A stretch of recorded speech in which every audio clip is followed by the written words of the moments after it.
contrary to claims by Mona Lisa's former hubby Dejo Richards that he has no issues with his current wife, the wife has revealed otherwise in a detailed new interview she granted City People. I met Dejo on Facebook in 2009. In 2010 we became very close and started talking on the phone. I didn't know anything about him, and in 2010 I was in Nigeria on holiday, but we didn't get to meet. While in Nigeria I got to hear he was married to Mona Lisa Chinda.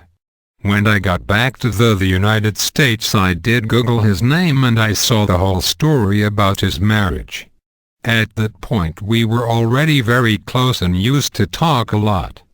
Due to the fact that we were very close, I asked him about what I read about him on the internet, and he confessed that he was married and didn't talk about it because we didn't have the chance to talk. I asked him what he did wrong and why he was so violent to his wife.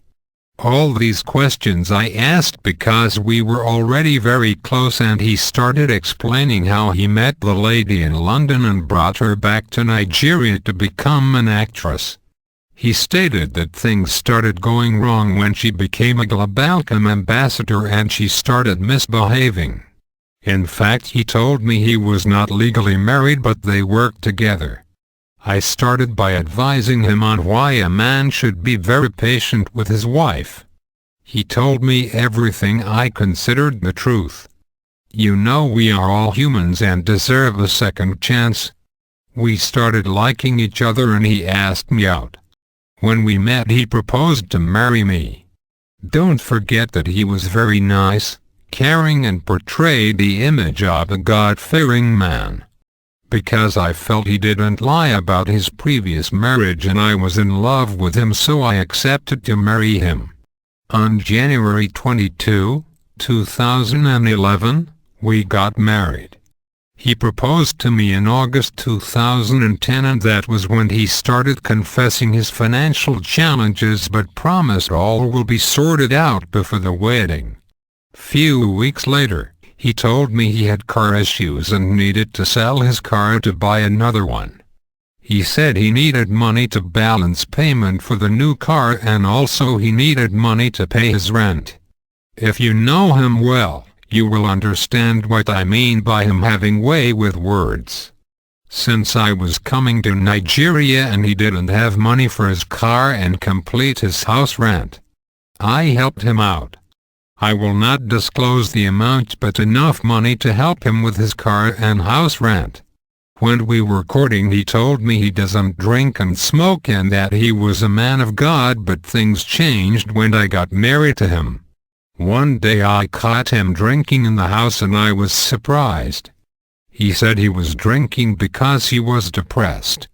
Somehow we started having arguments, and when we do, he would hit the wall so hard and anything in his way in a very violent way. He was no longer a gentleman. I was in Nigeria for 3 months. I went back to the United States and started filing for his papers so he could come and join me. He told me he didn't have money for his passport and I told him I will take care of it. I sent him a document to sign but he never did. Things became worse because we were not even talking on the phone anymore. One day my dad said he had money and wanted to do some business, like he wouldn't mind buying iPads and send to Nigeria to sell as long as he makes profit. Somehow he and my dad got talking. So my dad started sending him iPads to sell. After weeks of expecting the returns, my dad would call him and he would not pick his call, and one day I was forced to call him and ask what was going on. He lied that the person he gave the iPads to at Computer Village had not given him the money.